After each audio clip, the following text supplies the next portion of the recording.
On duty হওয়ার পর মানে আমরা দুজন স্টাফ ছিলাম, তো একজনকে বললাম আপনি ড্রেসটা চেঞ্জ করে আসুন, আর আমি ডেস্কে বসছি, কারণ ড্রেসটা তো খালি রাখা যায় না। তো উনি বসার পর আরও কিছুজন পেশেন্ট এলেন, এটা ওটা জিজ্ঞাসা করলেন, সব মানে সমস্যার সমাধান হলো। তো হঠাৎ করে উনি অন্য যিনি আমাকে অ্যাটাক করেছেন উনি এলেন, আমার কাছে আসেননি, উনি সোজা যে আমাদের ক্রাশ ট্রলি ইঞ্জেকশন ট্রলির দিকে গেলেন, কিছু খোঁজাখুঁজি করছিলেন। তো আমি ভাবলাম হয়তো হাউসকিপিং ক্লিন করছে। আমি জিজ্ঞেস করলাম যে আপনি কিছু চাইছেন, 3বার জিজ্ঞেস করলাম, কিছু বললেন না। লাস্ট টাইমের বেলায় উনি আমাদের যে চিটিল ফোর্সে বা লিফটার যেটা হয় সেটা তুলে এনে আমার উপর অ্যাটাক করলেন, মানে বললেন যে আমি তোকে মারতে এসেছি। মানে কোনো কথা নেই ওনার সাথে, কোনো ঝগড়াঝাটি নেই, চিনিও না আমি ওনাকে, পেশেন্ট ভর্তি আছে ওনার। এইভাবে হওয়ার পর উনি আমার কানে, গলায়, পেটে, মাথার মধ্যে মানে জোরে আঘাত করেছেন, ওটাই আর কি। তারপর থেকে আমি সেন্সলেস হয়ে গেছিলাম, তারপর ফিমেল সার্জিক্যালে অ্যাডমিট আছে। আমি আমার অথরিটিকে জানিয়েছি, ওনারা যা স্টেপ নেওয়ার নিচ্ছেন।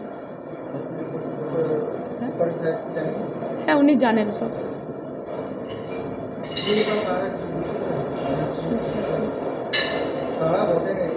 না না, আমি পেশেন্ট ওনার অ্যাডমিট আছেন।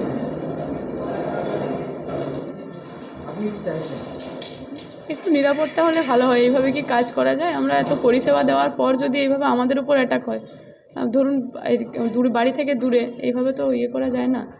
ঘটনাটা ঘটলো, পেছনে কি কারণ ছিল? কোনো কারণ ছিল না, ওর সময় সময় মাথায় একটু রিফ্লেক্স হয়, একটু বেশি দিন তো নয়, এইখানে। আর এর আগে ধরো এখানে নিয়ে থেকে আমি পরে অসুখে ভুগি, সময় ব্যাপারে বা পয়সার অভাবে আমি দুজনকে একসঙ্গে চেক আপ করাতে পারি না। আমি এই লোকের বাড়ি কাজ করি ধরো, আর এমনি ভালো ছেলে, এরকম কখনো যে কি আবার কাউকে করেছে বা কোনো কিছু এরকম কোনোদিন করেনি। এর কারণটা কি পেছনে মনে হচ্ছে? কোনো কি কারণে উনি করলেন এরকম? ওনার কি কোনো প্রবলেম আছে? হ্যাঁ, ওই একটা কারণ, মাঝে মাঝে ওর মাথার একটু রিফ্লেক্স হয়। এবারে ধরো উনি কিছুদিন থেকে বুঝতে পেরেছিল, উনি থাকতে চাইছিল না, কিন্তু আমি বাড়ির গার্জেন এবং ছেলে দরকার ওয়ার্ডে, ছেলেদের ওয়ার্ডে বলে আমি জোর করে রেখে মানে গেছি। এখন ওনাকে কোথায় রাখা হয়েছে? এখন ওকে থানাতে নিয়ে যাওয়া হয়েছে কালকে রাতে। উনি যে মারামারি করেছেন তার পেছনে অন্য কোনো কারণ ছিল? কোনো চিকিৎসার ব্যবস্থার অভাব ছিল এখানে? না, কোনো চিকিৎসা বা কোনো দিদিটার কোনো দোষ ছিল না। ওর একটু মাথা ডিফেক্টের জন্য এই কারণটা করেছে।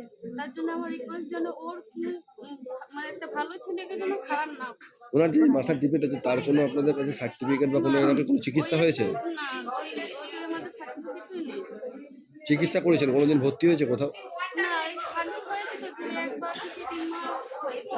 এর আগে যখন এরকম হয়েছিল তখন কিছু করেছিলেন উনি? না, কিছু করেনি, ঘরের মধ্যে একটু করছিল, ওকে সামলালে আমরা রেখেছিলাম ধরো। দ্য সহজ পাঠ, সহজ কথা, সঠিক তথ্য।